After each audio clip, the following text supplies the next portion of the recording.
Hello नमस्ते, मेरो नाम सुरजन प्रसाद रेग्मी। म बुद्धभूमि नगरपालिकाबाट नम्बर 9 को एउटा प्रतिनिधि हो। आज हामी देउराली रिसोर्ट भन्ने पार्टी पैलेसमा कामको सिलसिलामा आइरहेका छौँ।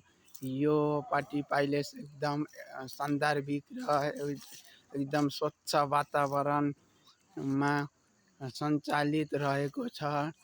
विगतको लामो समयदेखि यस देउराली रिसोर्टले महत्त्वपूर्ण योगदान दिँदै आएको छ। यहाँको हेर्नु पर्यावरणीय वातावरण पनि कति रमाइलो छ। यहाँ नजिकै बोटबिरुवाहरूले गर्दाखेरि यो रिसोर्टलाई निकै आकर्षण गरेको छ। तपाईहरू पनि देउराली रिसोर्टमा आउनुहोस् है।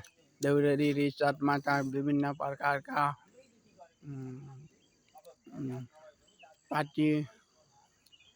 पार्टी पैलेसको एउटा उदाहरण बनेको छ। यहाँ झिलिमिली बोटबिरुवाहरू पनि रहेका छन्। यहाँ ताल तलैया पनि छ। यहाँ कस्तो मनोरम वातावरणमा चराचुरुङ्गीहरूको आवाज आइरहेको छ। यो ठाउँ एकदम राम्रो ठाउँ हो। यी तपाईँको हेर्नुहोस् झुपडीहरू होमस्टे जस्तै बनाएका छन्। यहाँ सुविधाहरू धेरै भइरहेको छ। यहाँ एकदम राम्रो वातावरणमा छ। यो देउराली रिसोर्ट एकदम महत्त्वपूर्ण रिसोर्ट हो।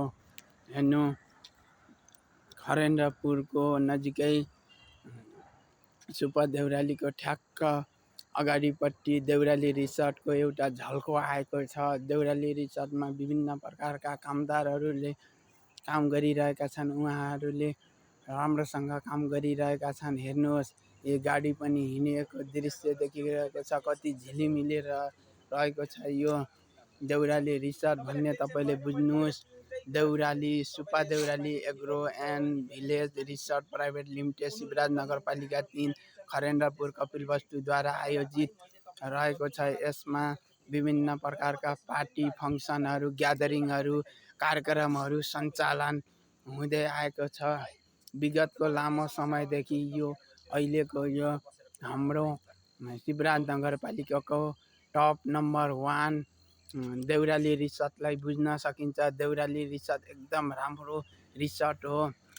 यो रिसोर्टमा खानापिनाको व्यवस्था राम्रोसँग प्रबन्ध भइरहेको छ। तपाईँ पनि आउनुहोस् है देउराली रिसोर्टमा। यहाँ राम्रो सुविधाका साथ मनोरम वातावरण भयरहित वातावरणमा सिर्जित रहेको छ। यति भन्दै मेरा भनाइहरू यहीँ टुङ्गाउन चाहन्छु। हस्त नमस्ते।